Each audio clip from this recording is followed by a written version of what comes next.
लाजो न लागे तो है पूछे में और सोन बात हो। कर्म करते रहिए, फल की चिंता ना करे, हो सकता है फल के जगह सब्जी मिल जाए।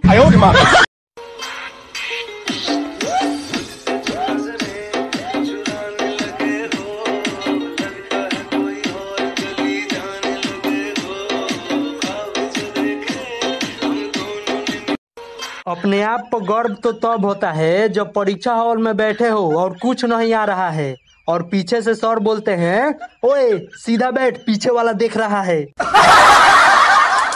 ए जी देखिए ना हम क्या लिखे हैं। पढ़ के सुनाओ। 2 लफ्जों में लिख दी मैंने अपनी प्रेम कहानी। देखी तो प्रेम कहानी। दीपावली के दिन मुझे मोती का माला चाहिए। तू सामने बैठी रहे, मैं तुझे देखा करूं। हम कोनो सिनेमा आन के देखावे।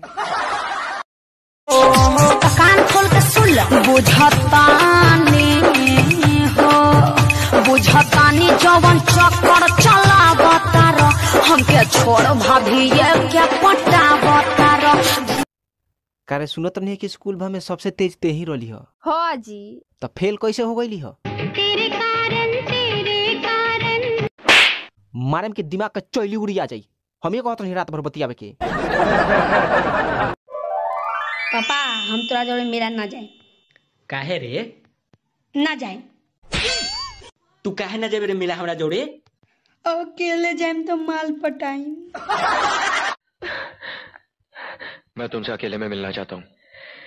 मैं तुमसे नहीं मिलना चाहती। मैं शाम को टेबल लैंड पे तुम्हारा इंतजार करूंगा। तो जो इंतजार कर के मना कर लेबा का। हट साला, जिंदगी खराब हो गई। का सपना रहे, कमाईती खैती मस्ती से जियती। तले हमार सपना पूरा हो गल का दू। बिना पूरे भइले रोज फुटानी करत रहलिस। शादी भइल तो नतिया के बेटा छापरा जिला में छी।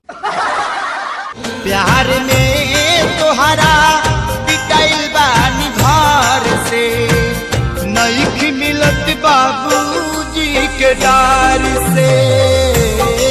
प्यार में तोहरा